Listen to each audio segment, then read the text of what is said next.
This is Nursing Uncensored. Your host, Adrianne Benning, invites you to listen in on real conversations about all things in the nursing world. This podcast is intended for nurses, nursing students, and allied health professionals, but non-medical folk will probably get a kick out of us too.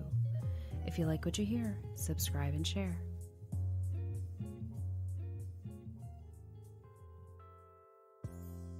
What's up, guys? Adrianne here, and I'm really excited this week because I have a special episode for you. It's almost time to start school. Many of you are going to start nursing school. Some of you are still working on prereqs. Some of you are working on advanced degrees. I am about to start my last semester of my BSN. It's actually an RN to BSN program, and I'll be done with that in December of 18. So I'm looking forward to graduating, taking a little time off, but in the meantime, there's business to take care of. So I'm kind of an app freak. Anybody that knows me knows that I bought a huge iPhone. Well, I shouldn't say huge. It's not one of the huge screens that everybody's got now. I have a lot of memory, I guess is what I mean. We're going to go over 20 apps that I can't live without, and these are general school apps. No nursing specific apps here. You'll have to come back for another episode to hear those. Some of these are iTunes only, some of them are Android, but to keep it all straight, because this is a lot of information, I'm actually going to put up my spreadsheet. Yes, I made a spreadsheet just to keep all my thoughts straight. It's really informal. There's probably a lot of typos, but maybe I'll clean it up and post it on the blog, nursinguncensored.com/blog. All right, so let's just start with the top row and work our way down. First of all, I bow at the altar of Google, so most of these apps are Google apps, but all of them are great for different reasons. If you have questions or if I go too fast, like I said, just go to the website. So the first one is Chrome Remote Desktop. This is a free app. I have it hooked up. I downloaded the companion app to my laptop so that from my phone, I can actually get onto my desktop. This is genius. I love this. I only recently figured out I could do this, so I haven't used it much, but I think this is going to be great. I can edit, although it might be cumbersome on this tiny little screen, but I basically can get to my entire laptop while it's sitting at home. This one's pretty genius. I think everybody should have this one. The next app is just the straight Google app. I also have a Chrome app. I probably use that a little bit more. All right, so this one's good. Not much else to say about that. The next one that I have, well, actually, there's a cluster of apps. I'm not going to get into them in detail, but again, Google, I have Drive, which I use for like file sharing and storage on the cloud. I'm not sure how much storage I have. Let's see here.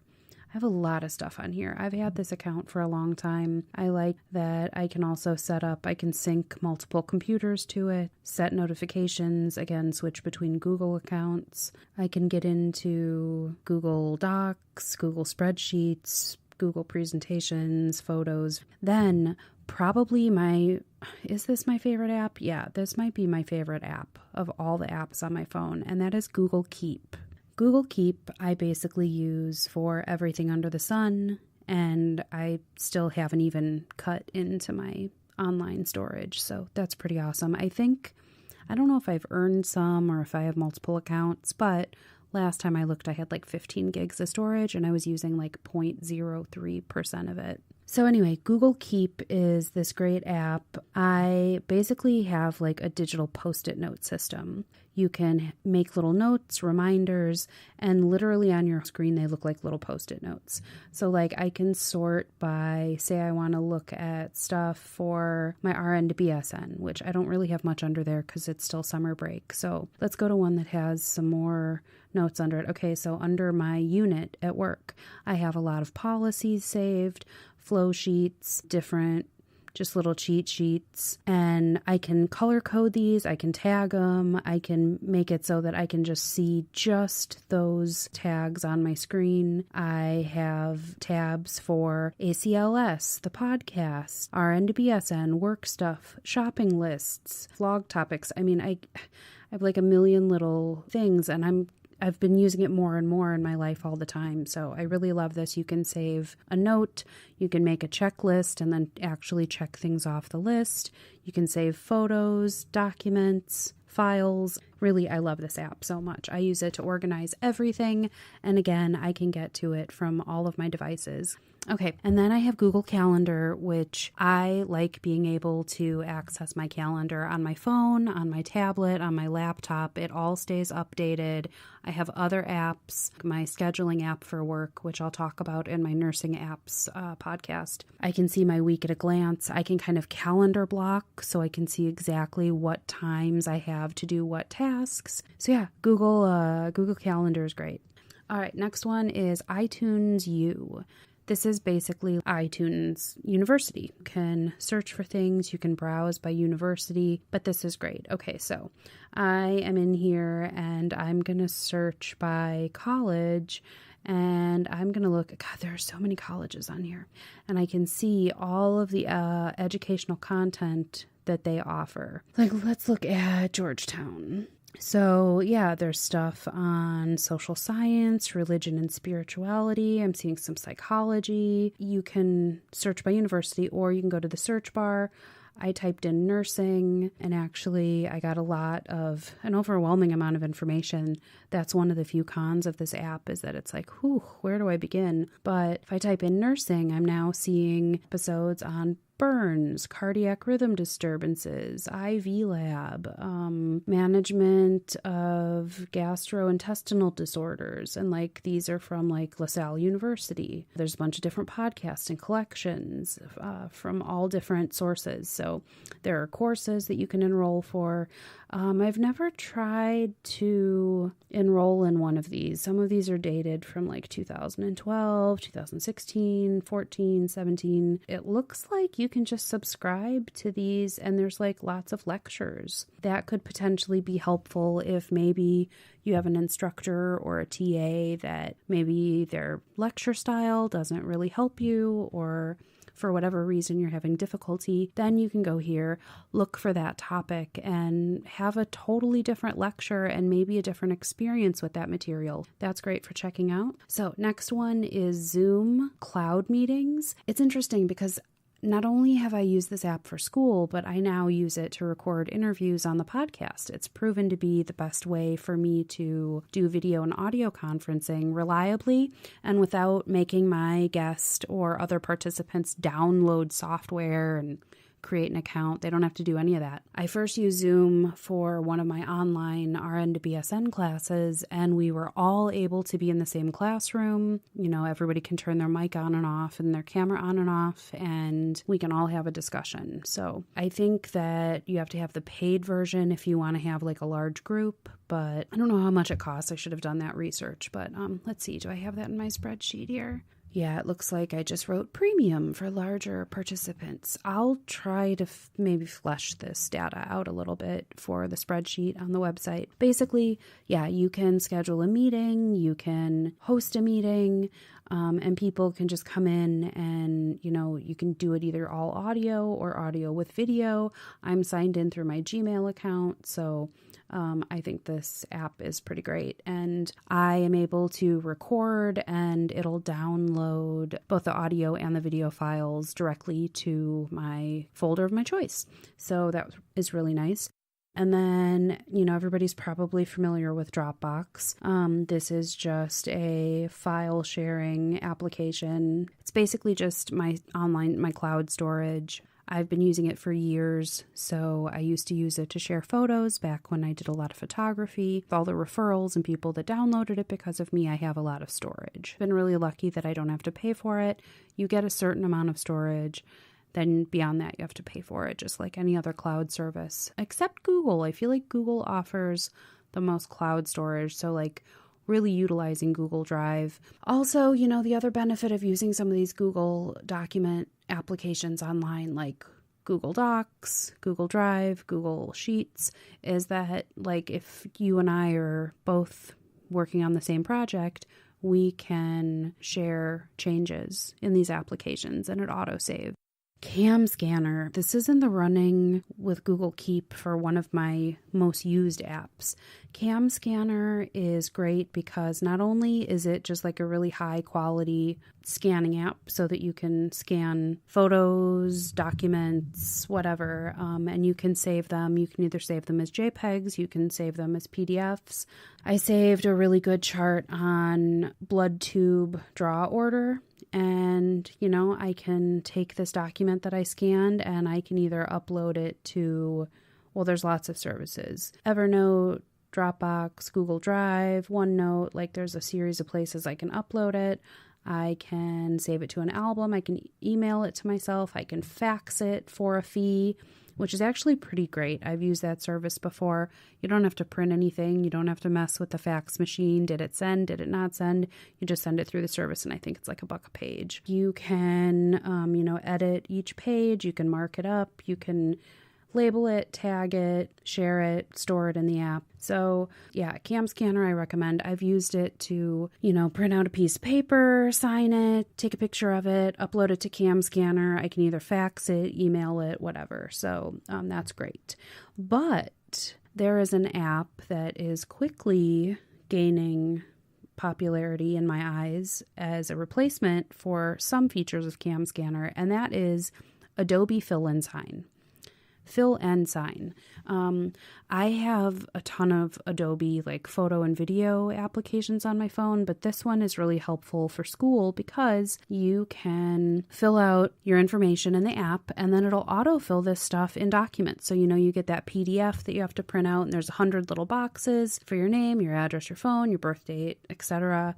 Well, this, if you have your personal information already saved in there, you can just fill out these documents without having to print them out.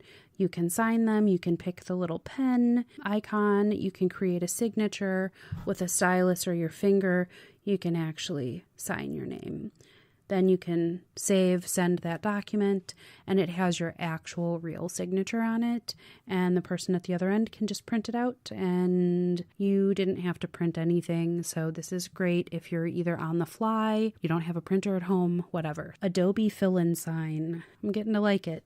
Oh, and then, I feel like all of these I want to be like, oh wait, no, this is my favorite app. This one came into my life too late, and I'm glad to have it now, but God, what I would have done for this app when I first started college. This is Mendeley, Mendeley. At least I think that's how you say it. Mendeley. This is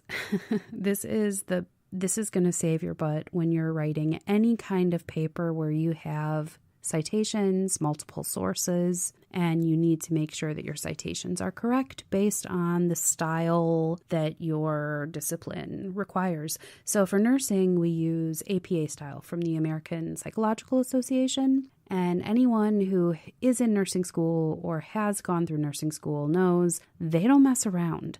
They want every period, parentheses, and italics appropriate to whatever that particular source is. And it's different for everything. So journals, books, videos, lectures, etc. You have to know how to cite these things. And it can become so overwhelming so quickly. You've got papers. Did I cite this? Did I not cite this? Did I put a citation in and put it on the bibliography? Like, it can make your head explode when you're working with a lot of information. So Mendeley is the solution for that. The caveat I have for this app is that it does take a while to figure out exactly how to use it. And I'll get to this in a second, but there are other desktop extensions that you have to kind of set up the first time, and they were a little confusing to me, but I was able to figure it out with the help of YouTube tutorials. And the amount of work that I had to put in to figure out how to use this app was more than paid back by the amount of time it saved me when writing research papers. What I'm allowed to do is, with my extension in my Google Chrome browser, say I'm searching my school's library database, and I find articles that I want to save. Instead of writing that stuff down or copying and pasting it, which can get really tedious with a lot of information, I can just click the button in my browser and it saves this information to Mendeley. It'll pull up an entry. It'll say, is this information correct?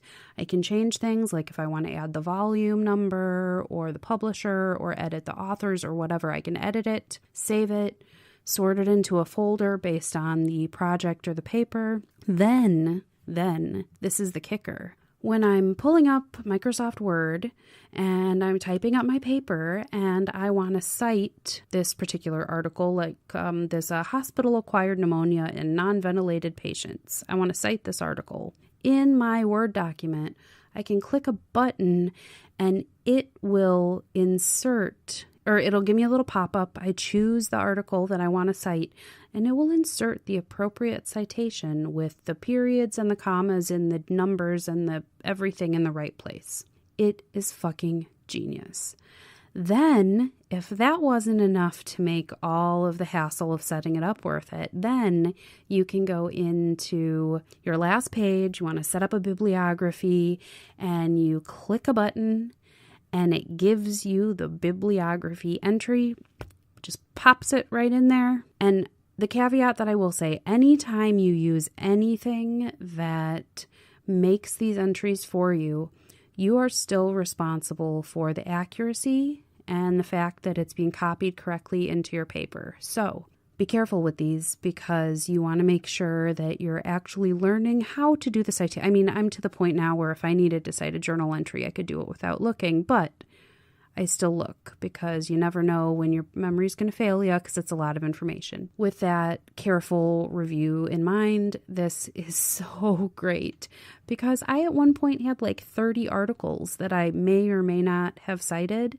And instead of keeping track on paper, I was just clicking buttons and it was so pain-free and I had no problem. I had great grades and comments from my teachers about how great my citations were. At any point in your time in school, you don't get this, you are just being silly. So get this, watch some YouTube videos, figure out how to use it, and then be so glad that you figured it out because it'll pay off. Next, we got Pocket, which is also, I believe, through Google. And literally all this is it's kind of like Google Keep, except rather than me saving my notes and data, I can save links from the internet. So things that I want to read later, stuff that I want to be able to, to cite that's just like a Vice article or YouTube or from whatever website.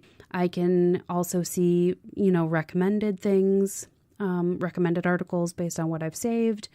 I don't really know any people that are on Pocket, but you can link up to friends and see what other stuff they recommend and read their stuff. So it's pretty cool, but I mainly have it to save links that I think I might want in the future. And it's nice because it'll show up with a little photo or some kind of icon, so it's not just text. So it's really easy to look at that and be like, oh yeah, that's that article I wanted to read. That's a great one. Trello. Trello is a new one for me, and I'm going to try to utilize it this semester, but it's similar to Google Keep in that it's kind of like you can have Post-it notes, share them, edit them, include photos, text, whatever. But unlike Google Keep, you can nest different Post-its or topics underneath other headings. I can add a note and, then make another board and put some notes under there. I can, share this information with the people in my group that I'll be working with, and we can all kind of share this information and organize things and move them around as they need to be moved. So I'm looking forward to using that. I think that'll be great. Grammarly is it's on the phone. It's a keyboard. And on my desktop, it's a browser extension. Grammarly basically is it's kind of like spell check, but for everything you could possibly type. So if you're in an email, Facebook Messenger, a text message, whatever, it'll correct your spelling and grammar as you go so that you don't look like a dumbass for sending some stupid spelling of a really simple word. It's all happened to, it's happened to all of us. This is a great app. We've got 5 left. So this is called Flow Timer. And really this is just there's a lot of different apps that kind of focus on the Pomodoro technique, which is that you set a timer, you work really intently on whatever the task at hand is for the amount of time that's on the timer. When the timer goes off, you get a break. That break is also timed. When that break is over, you go back to work. So you do this kind of in whatever durations work best for you. But the thought is that if you focus and then take a break, get up, move, stretch, then come back, that you're going to be more productive than if you try to sit for hours on end and get restless and distracted, and then you give up altogether. So I will probably utilize this timer a little bit more. Usually I've just done it with my regular phone timer, but I like being able to just click a button and it'll be like, do you want to do a 5-minute break or a 15-minute break? And I can just click a button. If I pay for the premium version, which I think is only like $3, you can choose to keep your phone screen from locking up so you can see the timer. It'll, change the alarm that goes off. You can change kind of some of the themes and colors. It'll, keep track of your daily goals and those sorts of things. So that's a pretty cool little app. There's a flashcards app. It's just called Flashcards on iOS. There are other equivalents on Android. Basically, you can just make digital flashcards.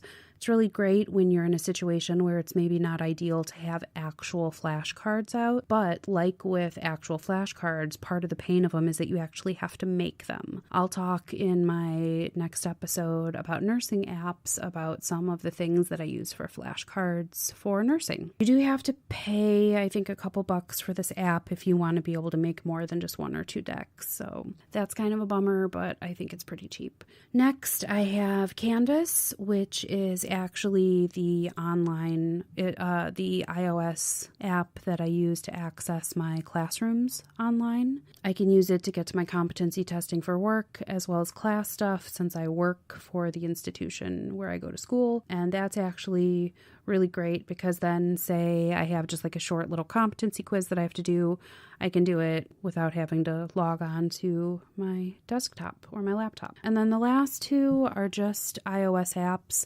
I'm sure there are equivalents on Android. It's my voice memo app, which I can use to record lectures, record little notes to myself when I don't have time to write things down. So like when I'm in, like the car, or I don't know, just whenever I can't write things down. So that's a great little thing. And then I can upload it to the cloud. I can play it back on my phone. I can play it back on earbuds, whatever.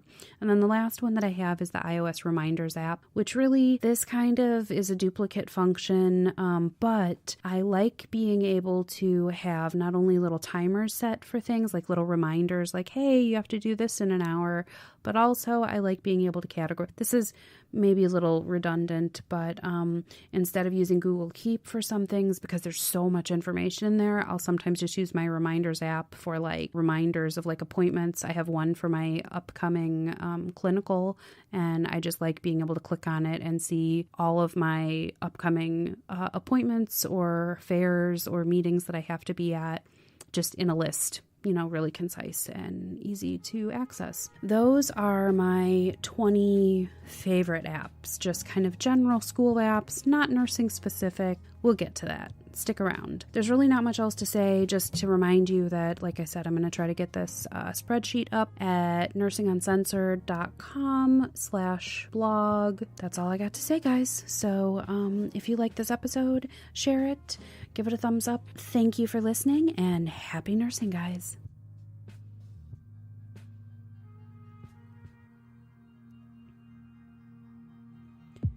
Here at Nursing Uncensored, we may be, uncensored, but we're not unfiltered.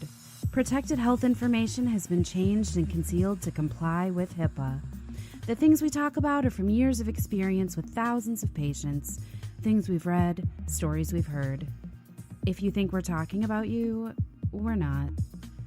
Also, we're real nurses here to provide helpful and accurate information, but don't take anything we say as fact without doing your own research. Refer to your state's Board of Nursing, Practice Acts, and your institution's policies and procedures if you have questions about your practice. Lastly, our very strong opinions are ours alone and do not reflect those of our employers, educational, or professional institutions. Thanks for listening, and happy nursing, folks.